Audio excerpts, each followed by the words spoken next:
جیسے جیسے افغانستان سے خبر آ رہی ہے کہ طالبان جو ہے وہ اپنے اہداف حاصل کر رہے ہیں اور 34 میں سے 18 صوبائی دارالحکومتوں پہ طالبان کا قبضہ ہو گیا ہے. کابل سے 90 میل کی دوری پر طالبان رہ گئے اور کابل کا جو رابطہ تھا وہ کاٹ دیا انہوں نے.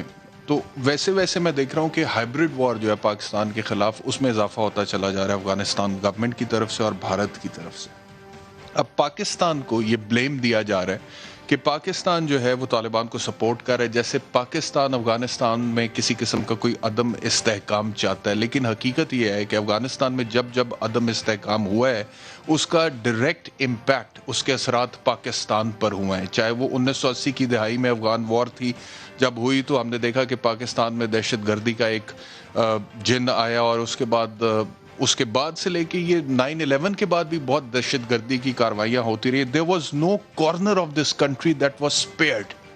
80,000 lives, innocent lives جو ہیں وہ دہشت گردی کی اس جنگ میں پاکستان جو ہے اس کو یہ نقصان اٹھانا پڑا. اس کے علاوہ یہ ٹیررسٹ گروپ لائک TTP اور JUA یہ پاکستان کے خلاف ایکٹیو ہوئے. پھر ایک بہت بڑا ریفیوجیز کا انفلکس آیا پاکستان میں، جن کو پاکستان نے اکوموڈیٹ کیا. انہوں نے یہاں پر آ کے رہنا شروع کیا، ان کی فیملیز رہتی ہیں. اس وقت 40 لاکھ سے زیادہ ہیں، لیکن ابھی پاکستان کی کیپیسٹی میں نہیں سمجھتا ہے کہ وہ اس سے زیادہ ریفیوجیز کو اکوموڈیٹ کریں. پھر جب ٹیررزم ہوتا ہے اور ریفیوجیز کا انفلکس آتا ہے، اکنامک ایکٹیویٹی پہ اس کا اثر پڑتا ہے، اور کمرشل ایکٹیویٹی جب آپ کی سلو ڈاؤن ہوتی ہے، آپ کی معیشت نیچے جاتی ہے، تو اس کا مطلب یہ ہے کہ معیشت کو چلانے کے لیے آپ کو لونز لینے پڑتے ہیں. جب آپ لونز لیتے ہیں تو وہ لونز واپس بھی کرنے ہیں. جب آپ نے لونز واپس کرنا ہے، ڈیٹ آپ کے اوپر آ گیا، تو پھر آپ کا سوشل ڈیولپمنٹ جو ہے، سوشل سیکٹر ڈیولپمنٹ جو ہے اس پر اثر پڑتا ہے. یعنی کہ ہمارے جو مسائل ہیں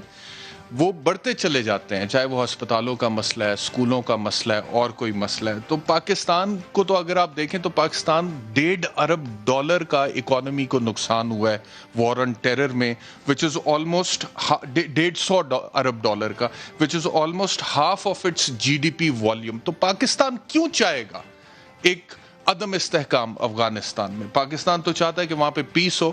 پرائم منسٹر صاحب نے لیکن کیا امریکہ کے حوالے سے اور ان کے کردار کے حوالے سے سنیے. I think that the Americans have decided that India is a strategic partner now. And I think that's why there's a different way of treating Pakistan. And also they feel that we're very close to China, and then they want to sideline China. So I think in the broader strategic policy of the US, I think that's what is reflected in the way they have dealt with Pakistan. Pakistan is just considered only to be useful in the context of somehow settling this mess which has been left behind after 20 years of trying to find a military solution when there was not one.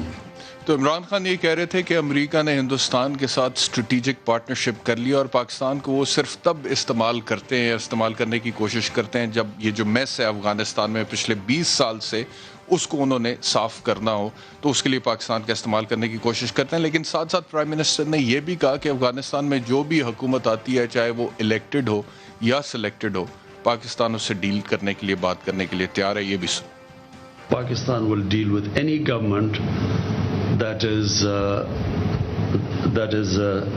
elected or selected by the people of Afghanistan.